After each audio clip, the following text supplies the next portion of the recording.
Agora é a vez do governador Wilson Witzel experimentar aquele peso nos ombros, né?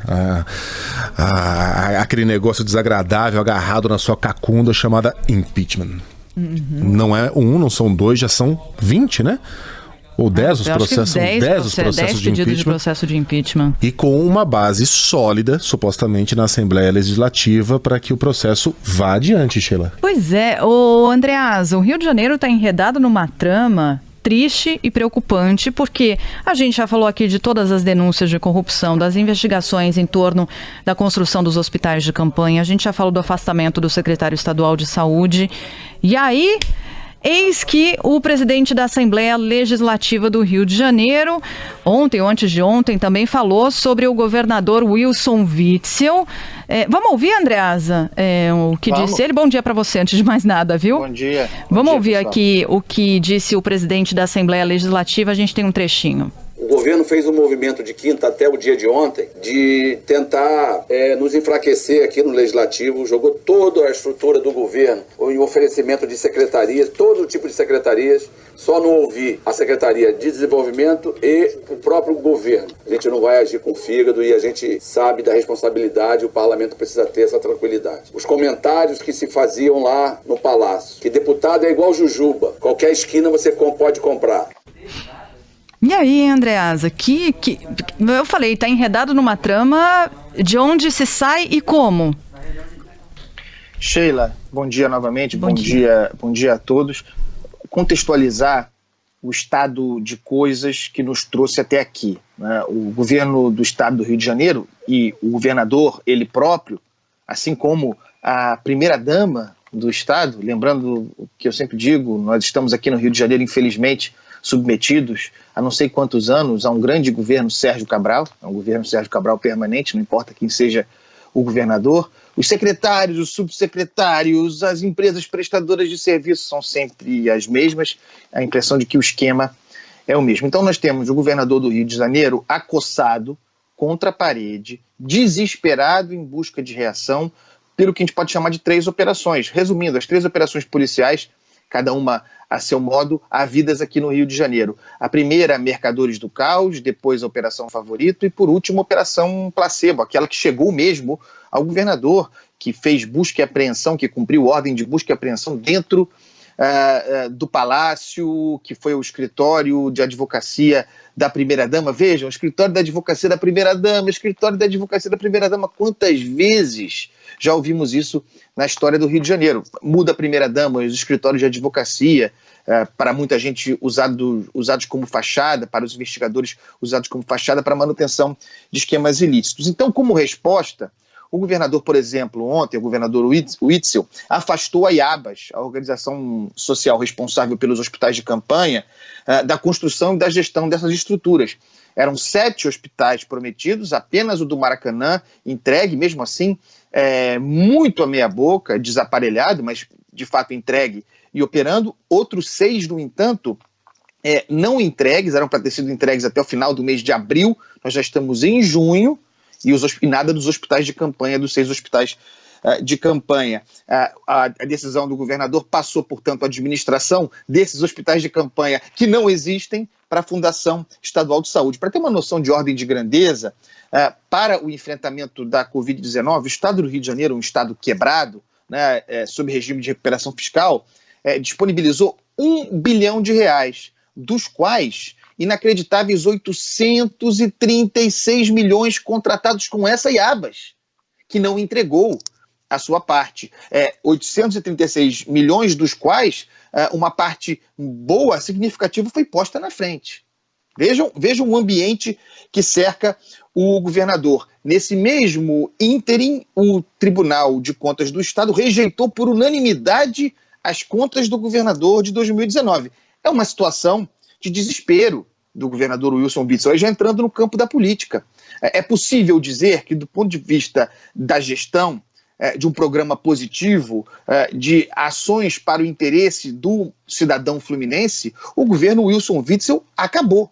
Ainda antes de sua metade, ainda no mês 6 do seu segundo ano de governo, sem ter completado o segundo ano de governo, o governo Wilson Witzel está, para efeito de gestão, de governo, acabado. O que parece que acontecerá agora, e não é novidade na história republicana brasileira, é que teremos um governador usando com toda a sua força a máquina do Estado para manter o seu mandato.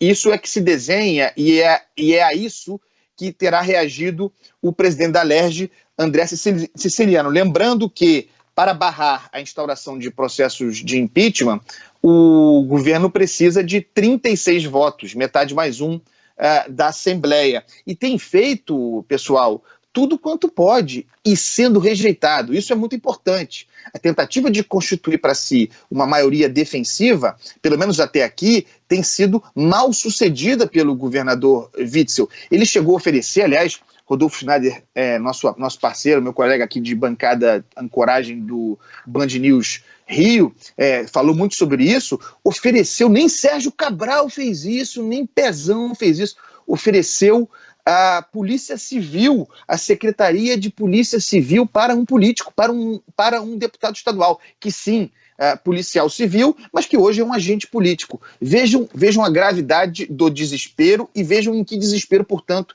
se encontra o Rio de Janeiro quando tem o seu governador, o governador do estado, aquele que foi eleito com as bandeiras anticorrupção, com as bandeiras de segurança pública. Quantos discursos nós vimos, aquela chegada triunfal de helicóptero na ponte Rio-Niterói, celebrando a morte de um sequestrador dentro de um ônibus. Era o homem da segurança pública no momento de desespero, mostrando o que oferecendo a inteligência da política para um agente político em busca de sobreviver, pessoal. É gravíssima a situação no Rio de Janeiro. Ontem, só para dar mais um exemplo da situação do governador, a Alerj apreciou 18 vetos de Wilson Witzel a projetos de lei.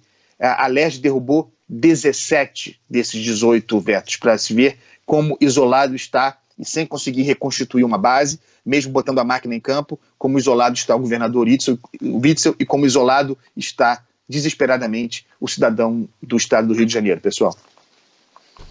Estou me informando aqui, o Sandro Badaró, que o Bolsonaro... Aqui, Sandro, vem cá, Sandro, chega mais. Viu, Andreasa? O Bolsonaro acaba de falar no cercadinho. Nós da Band não estávamos lá cobrindo porque não cobrimos mais. Isso vale para a Band News.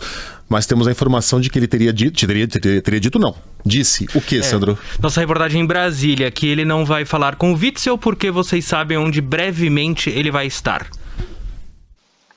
Só isso.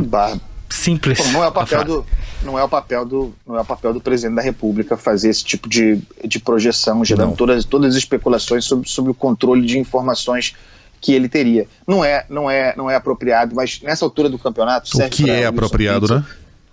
Serve para Wilson Witzel, serve para presidente da República Jair Bolsonaro. Eu não espero manifestações republicanas desse pessoal. Andreasa, rapidamente, um minutinho só, eu quero muito ouvir o que você tem a dizer a respeito desse caso no Grajaú. Para quem está ligando o rádio agora, vou explicar muito rapidamente. Uma médica que trabalha em 3 hospitais, tem uma filha pequena, não conseguia dormir porque no bairro dela acontecia uma festa chamada Festa do Covid, que tinha até copo especial com a imagem do meme do caixão. E ela foi lá pedir para que a festa, para que o som fosse desligado, que as pessoas respeitassem os vizinhos, fez reclamação com a polícia, fez reclamação com os bombeiros, não entendia por que a polícia e os bombeiros não faziam coisa nenhuma, mas entendeu quando foi ela própria reclamar pessoalmente, até perdeu a cabeça, quebrou o retrovisor de um deles. Um dos donos da festa era um oficial do BOPE, e aí ela foi agredida por 4 homens e uma mulher, fraturou o joelho, fraturou o pulso. É um negócio brutal, um negócio brutal que aconteceu. Eu sei que tem muita carne aí, o tempo é curto, mas como é que você viu esse episódio, Andreasa? Nós estamos, Megali, eu ouvi você comentando isso antes, nós estamos sob o signo da barbárie, né?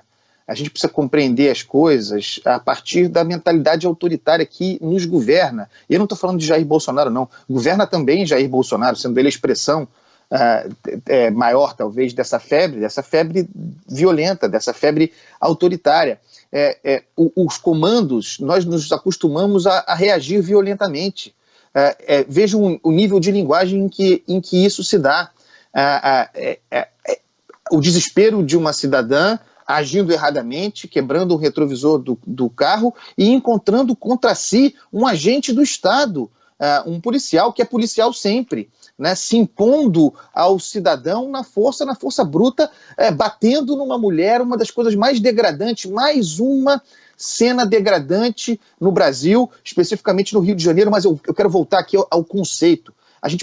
Nós precisamos como sociedade nos policiar, porque a pressão autoritária que nos condiciona muito dos nossos atos, na linguagem, a linguagem está completamente corrompida e resulta cedo ou tarde em violência. E eu estou muito preocupado, já falei aqui na segunda-feira sobre isso, tem tudo a ver com essa escalada violenta saindo do campo da linguagem e chegando às ruas.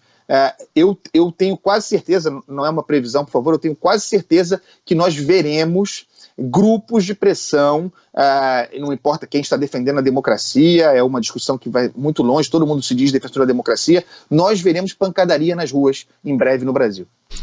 É isso, Andreasa, um beijo para você, até amanhã. Beijo, pessoal.